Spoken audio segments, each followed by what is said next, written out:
Hey everybody, Tony Goldhart here yet again for Punx Doing Stuff, and today we are getting into the Texas punk rock scene. It's been quite a while since I've been able to do a video because I've been unbelievably busy. I got sick, then I had a fucking psychotic breakdown, and then I got sick again.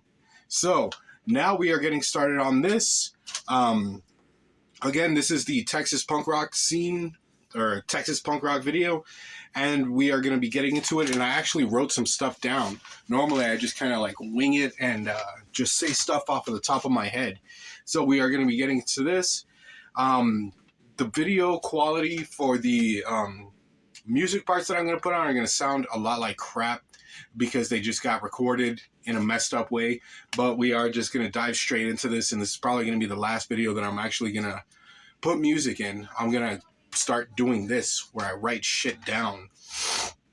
So we're going to start it off in Austin with the Crum Bums, which are a badass band. I've been listening to them forever. I know I've seen them a few times, but I can't actually remember because that's one of those things, you know. You'll go to shows, you'll get completely thrashed, messed up, and then you will just like wake up the next day and barely remember anything. But it is what it is. So I'm going to read the stuff that I actually wrote down because I don't have a printer, so I actually have to handwrite everything from the sites that I'm reading. All of this stuff came off of Wikipedia, I'm assuming Facebook or something. Anyways, the Crum Bums are a hardcore street punk band with a heavy metal influence from Austin, Texas. And yes, they do have a more metal feel to them. They're, I don't know, it's just kind of hard to describe. Like, you can definitely feel the metal influence in there whenever you listen to them. They formed in 2000, and as of now, I'm not sure if they disbanded or not, or if they're just on hiatus, because Dave is right now doing vocals for the Casualties. So that's what's going on with them. I'm going to drop a clip of Gasoline. That's the name of the song, is Gasoline. Again, Crum Bums. Give it a check out. You're going to like it.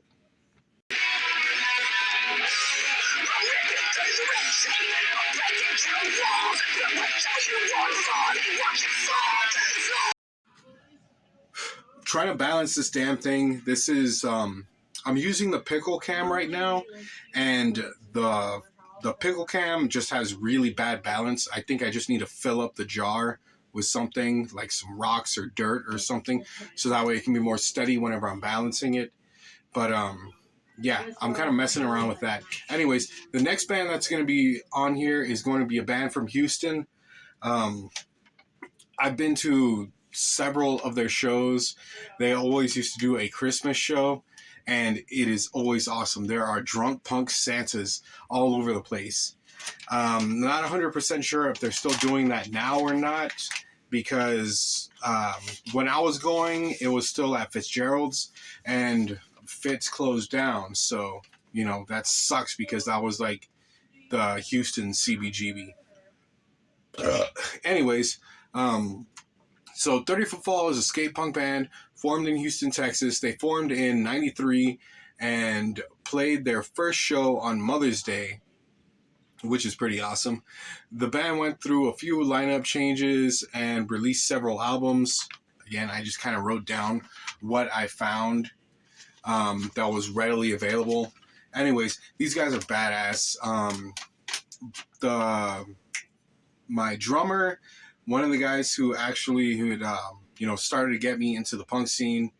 I listen to punk, I listen to metal and all that stuff, but I didn't know anybody because in the side of town that I grew up in Pasadena, it was just like a whole bunch of, thugs, gangsters and all that. And I was the only person who listened to punk and metal. And then whenever I moved to the other side of town, my drummer, Lewis, fucking awesome. We would skate together, and then he started getting into the punk scene. And then when I started jamming, listening to punk and metal and stuff, he had, told me to go and hang out, all this stuff. And then long story short, I ended up in the band with him, and I was doing vocals. So I kind of forgot my place. Anyways, so yeah, 30 Foot Fall, fucking awesome. Got into them through skating, all that good stuff. And like I said, the shows are amazing. They give way more than 100% of energy. Everything that you give, they give, and it just kind of goes back and forth, and it's just awesome. So I'm going to drop a clip to Breaking the Weather, which is off of their Doppler Effect. I think that's what it was. Doppler Effect album. So yeah, give it a check out. It is definitely awesome. You're going to love it.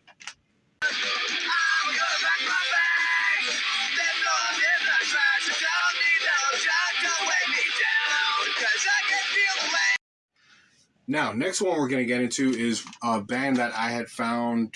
How the hell did I find out about these guys? I think I was just doing YouTube searches and, I'm trying to find music because that's essentially all that I use YouTube for, is just to find music, different bands and stuff.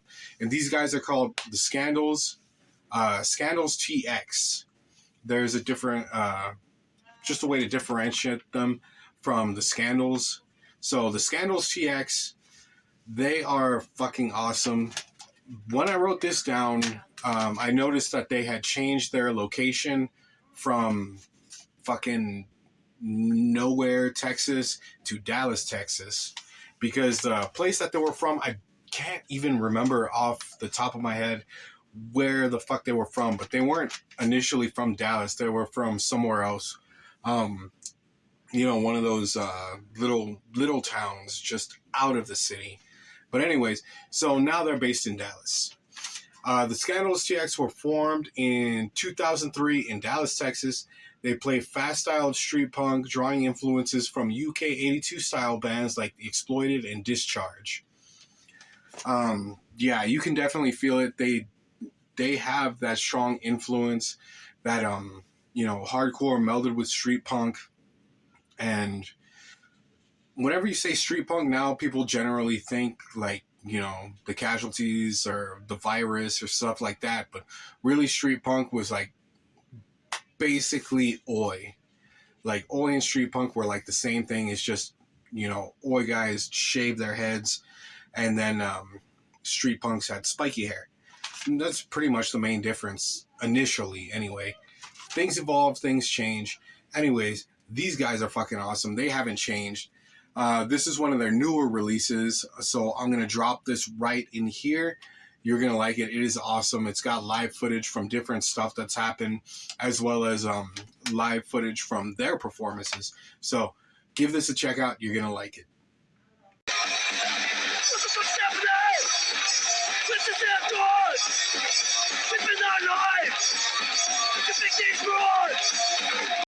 And now, to round things out, we are going with Lower Class Bratz, which is fucking awesome.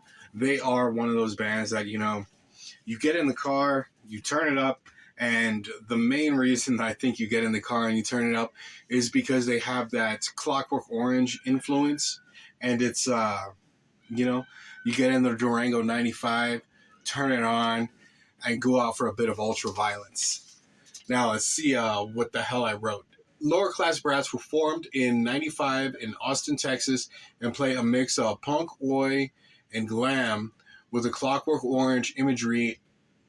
After half a year of writing rehearsals, the band began to perform and release a demo tape. Damn, I spelled tape weird. That looks like I'm writing in I don't even know what the hell language. With the way that I wrote tape, it looks like I'm writing in like Thai or something.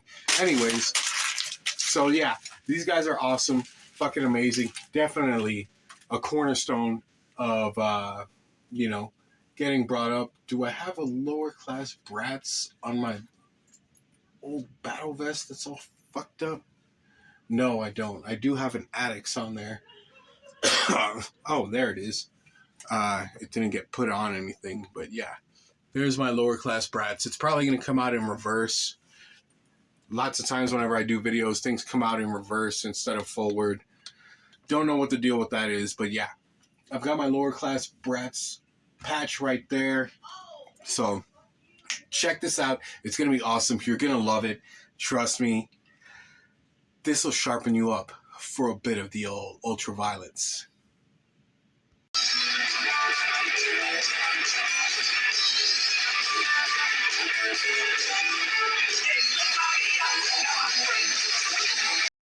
And there we go. You made it to the end of the video. The first video that I've done in basically forever. In case you haven't noticed, the camera is a bit closer here. This entire room is just filled with just fucking junk. There is dirty clothes that needs to be washed, that has been needing to be washed for like over a year. Half of the stuff just needs to get thrown away. There are broken bed parts in here, boxes that have been broken. Again, you guys are checking this out. You're seeing this through the lens of the pickle cam. The pickle cam happens to be on a saxophone case. Yeah, this saxophone case also needs to get cleaned up because the hinges on this thing are absolutely dirty. The saxophone needs to get clean, needs a new reed. And yeah, that's what's going on with that. I am actually going to start a video immediately after this one about cleaning my battle vest because my battle vest got cat piss on it. So it stinks unbelievably. Like, you know, the normal battle vest stink is just like sweat, smoke, and spilled beer. This is just like way on another level. It's nauseating. Like cat spray. It's not technically cat piss. It's cat spray. And it's just fucking nauseating. Like I can't even describe it because I'll throw up thinking about it. So I will make a video about that. And I will catch you guys in the next video. Again, hit that like button, subscribe, do all that stuff. There's going to be links down in the description for my various other channels, as well as links to the